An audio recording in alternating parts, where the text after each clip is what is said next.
शाह हवेली के अतिथि कक्ष में शार्दुल ने शिजा के जख्म पर मरहम पट्टी की और उसके खून में सने कपड़ों को उतरवाकर उसे साफ कपड़े पहनवा दिए। उससे थोड़ी चुहलबाजी करने के बाद शार्दुल ने उससे कहा कि वो अतिथि कक्ष में आराम कर सकती थी और रात को वहीं सो सकती थी। इतना कहकर शार्दुल बाहर जाने लगा तो शिजा ने कहा कि वो शार्दुल के कमरे में क्यों नहीं जा सकती। उसका सवाल जायज था क्योंकि जब से वो शाह हवेली में आई थी वो शार्दुल के साथ उसी कमरे में रहती थी और जब उसके दिल में शार्दुल के प्रति कोमल भावनाएं पनपने लगी थी तो वो इस बात को समझ नहीं पा रही थी कि अब तक तो मालिक उसे जबरदस्ती अपने साथ रखने पर आमादा था, लेकिन आज अलग कमरे में रहने के लिए क्यों कह रहा था। उधर शार्दुल ने सोचा कि आज नहीं तो कल शिजा को इस घर की एक सदस्य बनना ही था, तो ऐसे में घर के मामले उसे भी पता लगना जरूरी था। उससे कुछ भी छुपाना ठीक नहीं था। शार्दुल ने शिजा को बता दिया कि उसके शयन कक्ष में एक लाश पड़ी थी और इतना कहकर वो उसे अपने पीछे पीछे बाहर ले गया। आज दिन भर वीरान गांव में हुए घटनाक्रम के बाद शिजा बहुत ज्यादा सहम गई थी। वो शार्दुल के बहुत पास चल रही थी क्योंकि उसे डर था कि अगर वो शार्दुल से फिर से बिछड़ गई तो न जाने उसके साथ क्या होगा। आज शाह हवेली बहुत ज्यादा शांत लग रही थी। जब से शिजा यहाँ आई थी उसने देखा था कि हवेली के मालिक लोग भले ही अपने अपने काम से बाहर गए हों या अपने कमरे में हों, लेकिन शाह हवेली के नौकर दिन भर हवेली में यहाँ से वहां घूमते हुए नजर आते थे क्योंकि हर एक नौकर के पास करने के लिए कोई ना कोई जरूरी काम होता ही था। लेकिन आज हवेली में ये सन्नाटा डरावना था।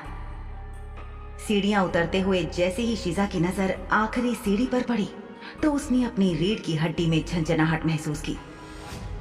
सीढ़ियां उतरते ही जो दीवार थी उसके पास बैठक में 4 लाशें पड़ी थीं। इनमें से एक लाश शार्दुल के विश्वास पात्र नौकर और हवेली के पुराने खानसा में दयाल की थी। शिजा को अपनी आंखों पर विश्वास नहीं हो रहा था। कुछ भी कहने के लिए वो बहुत ज्यादा सदमे और आश्चर्य में थी और ये समझने की कोशिश कर रही थी कि आखिर हवेली में ये सब कैसे हुआ। 2 नौकरानियों के साथ दयाल की लाश को देखकर शिजा को दुख हुआ। दयाल के मरने का उसे वाकई दुख था क्योंकि वही उसके लिए खाना लाया करता था और उस समय उन दोनों में थोड़ी बहुत बातचीत हो जाया करती थी। शिजा ने चौथी लाश की तरफ देखा तो ये किसी ऐसे आदमी की थी जिसे वो पहचानती नहीं थी। इस आदमी का चेहरा वैसे भी पहचानने लायक बचा नहीं था क्योंकि यह पूरी तरह से कुचला जा चुका था, जैसे किसी फल के छिलके उतारकर अंदर का गूदा पिचकाकर निकाल लिया गया हो। ये आदमी हवेली का कोई कर्मचारी या शाह परिवार का सदस्य नहीं लग रहा था, इसलिए शिजा को ज्यादा अजीब लगा। उसकी हैरानी तब सीमा को पार कर गई जब उसने गौर किया कि इस पुरुष ने वही पोशाक पहनी थी जैसी पोशाक सुबह शिजा सुरमई जी की महफिल में पहनकर गई थी। पूरा का पूरा शाही परिवार इस समय बैठक में मौजूद था और इन लाशों को ही देख रहा था। हवेली के दूसरे नौकर इन लाशों को हवेली से बाहर ले जाने की तैयारी कर रहे थे। शार्दुल शाह की बड़ी बहन अवंतिका शाह ने जब शिजा को शार्दुल के पीछे पीछे नीचे बैठक में आते हुए देखा तो उसने एक राहत की सांस ली। दरअसल अवंतिका ने जब शार्दुल के कमरे में उस लाश को देखा था जिसने शिजा जैसे कपड़े पहन रखे थे तो वो घबरा गई थी क्योंकि उसे लगा था कि कहीं शिजा और शार्दुल के बीच कोई झगड़ा हुआ था और शार्दुल ने गुस्से में शिजा को मार डाला था। घबराहट में वो उस समय इस बात पर भी गौर नहीं कर पाई थी कि पोशाक के अंदर कोई पुरुष था, महिला नहीं। इस बात पर अब उसका थोड़ा ध्यान गया। शार्दुल ने अपने पिता से पूछा, 4 मौतें? शिजा के पिता ने हाँ में अपना सिर हिलाया और शार्दुल से पूछा कि क्या उसने इस बारे में राजा साहब को बताया या नहीं। शार्दुल ने हामी भरते हुए अपना सिर हिलाया। हालांकि वो अभी इस बारे में राजा जगत प्रकाश से कोई बात नहीं कर पाया था। शाह हवेली में अभी कोई भी शिजा के बारे में कुछ नहीं जानता था। किसी को भी शिजा के पहले अगवा होने और फिर जख्मी होने के बारे में जानकारी नहीं थी और ना ही कोई ये जानता था कि आज शिजा कुछ घंटों के लिए हवेली से लापता थी। हालांकि ये शार्दुल का अपना परिवार था फिर भी कुछ चीजें थीं जिन्हें वो साझा नहीं करना चाहता था और अपने तक ही रखता था। खासकर अपनी छोटी बहन सोहनी शाह से वो हर बात छुपाना चाहता था, क्योंकि अपने बड़बोले मुंह से कुछ भी बोल देने वाली सोहनी शाह नहीं जानती थी कि कब कहां पर क्या बोलना है। शार्दुल ने शिजा के लिए जो पोशाक खरीदी थी उसे शाह परिवार की सभी महिलाओं और शाह हवेली की सभी नौकरानियों ने भी देखा था। ये सब की सब इस वक्त असमंजस में थी, क्योंकि सवेरे उन्होंने शार्दुल के साथ शिजा को यही पोशाक पहनकर बाहर निकलते हुए देखा था और अभी इस वक्त शिजा किसी और पोशाक में थी। वहीं शार्दुल के शयन कक्ष से एक लाश मिली थी जिसने वो पोशाक पहन रखी थी जो सुबह शिजा ने पहनी थी। सभी इस बारे में ही सोच रहे थे, लेकिन सोहनी शाह के दिमाग में शक का कीड़ा कुछ ज्यादा कुलबुला रहा था। उसे समझ नहीं आ रहा था कि जो लाश शार्दुल के कमरे में मिली थी, आखिर उसने शिजा के कपड़े क्यों पहन रखे थे। वो बार बार कभी शिजा को तो कभी उस व्यक्ति की लाश को देख रही थी। तभी शार्दुल के पिता अनुश राज शाह साहब ने अपने बेटे से पूछा, ये चौथी लाश किस आदमी की है? शार्दुल ने घर के नौकरों को लाशों को ठीक प्रकार से हवेली से बाहर ले जाने और आगे क्या करना है इस बारे में निर्देश दे दिए थे, लेकिन इसके अलावा कोई और जानकारी नहीं दी थी। उसने सोचा था कि वो जाकर सबसे पहले राजा साहब से इस बारे में बात करेगा। यूं तो लोगों को मारना असामान्य बात नहीं होती, लेकिन कम से कम शुद्ध खून वाले पिशाचों के घर यानी शाह हवेली जैसी सुरक्षित जगह पर इतने लोगों का मरना सामान्य बात नहीं थी। हालांकि पिशाचों के घरों में भी मौतें होती थीं, क्योंकि अक्सर ये लोग अपनी खून की प्यास पर नियंत्रण नहीं रख पाते थे और इस खून को देने वाले स्रोत यानी किसी इंसान की जान ले लेते थे। लेकिन आज जो हुआ था वो गंभीर था। शार्दुल ने एक पल को सोचा और फिर अपने बाबा के प्रश्न का जवाब दिया। बाबा, ये लाश एक घुसपैठिए की है जिसने हमारी ही हवेली में घुसकर हमारी ही रसोई में खाने में कुछ मिलाकर परिवार के लोगों को भ्रष्ट करने की कोशिश की। ये बात सुनते ही शार्दुल के पिता के साथ साथ पूरा का पूरा परिवार चिंतित हो गया, क्योंकि उन्होंने अपने एक नजदीकी शुद्ध खून वाले पिशाच परिवार से संक्रमण और दिल के भ्रष्ट होने के बारे में सुना था। वो परिवार भी ऐसे ही संक्रमण का शिकार हुआ था और उनका बहुत नुकसान हुआ था। ये शुद्ध खून वाले पिशाचों का परिवार कुरैशी मंजिल में रहा करता था। शाह परिवार को भ्रष्टाचार के बारे में सबसे पहले खबर कुरैशी परिवार के संक्रमित होने के बाद ही मिली थी। आम लोगों को अभी भी इस बारे में ज्यादा कुछ नहीं पता था, लेकिन जो लोग उच्च समाज से संबंध रखते थे और आर्थिक स्थिति से मजबूत थे, या फिर जिनके परिवार के सदस्य परिषद में अच्छे ओहदे पर थे, उन्हें ये समाचार काफी जल्दी मिल गया था। शाह परिवार भी इस समाचार से अवगत था। एक तो परिषद की वजह से उन्हें पहले ही आगाह कर दिया गया था, और दूसरा कुरैशी परिवार से भी उन्हें ये समाचार मिल गया था। लेकिन अपने ही घर में अपने परिवार के सदस्यों के साथ उन्हें उस दिन को देखना पड़ेगा, इसकी उन्होंने कल्पना भी नहीं की थी। शार्दुल के पिता ने अपने बेटे को समझाते हुए कहा, तुमने उसे मौत दे दी, ये तो बहुत आसान काम हो गया। तुम्हें उसे मारना नहीं चाहिए था। अनुश राज शाह ने ये बात ऐसे कही जैसे कि वो उस घुसपैठियों को बहुत अधिक यातना देना चाहता था, क्योंकि उसने शाह परिवार के घर में घुसपैठ करने की हिमाकत की थी। अनुश राज शाह ने आगे कहा, इस तरह के लोगों को सबक सिखाना पड़ता है। उन्हें इस तरह की सजा देनी चाहिए ताकि उन्हें पता चल सके कि वास्तव में दर्द का मतलब क्या होता है।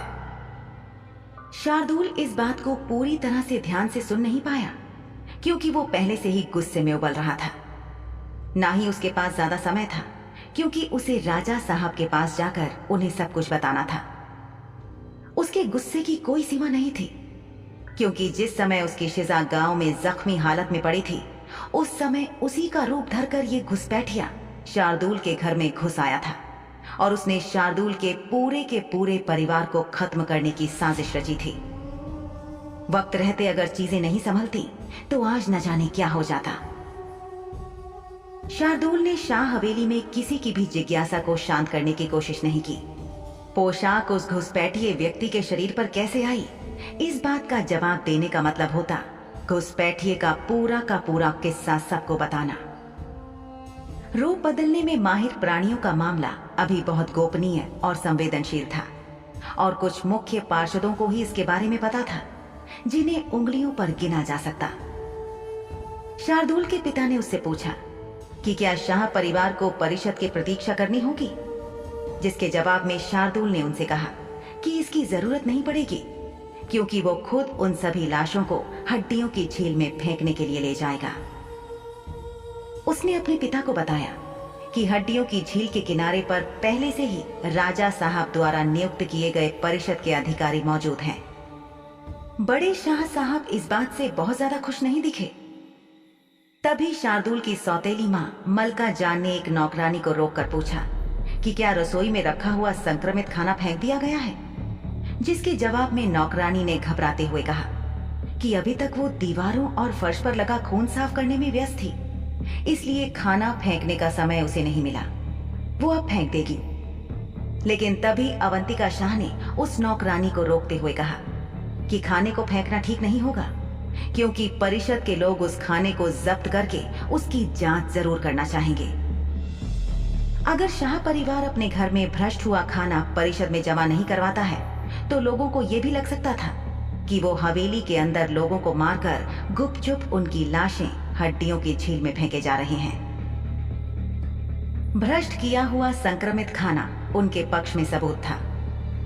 फिर अवंतिका शाह ने अपने भाई की तरफ देखते हुए उससे पूछा कि क्या वो हवेली के प्रिय कर्मचारी दयाल की लाश को भी हड्डियों की झील में ही फेंकने वाला था, जिसके जवाब में शार्दुल ने इशारे से हाँ कहा।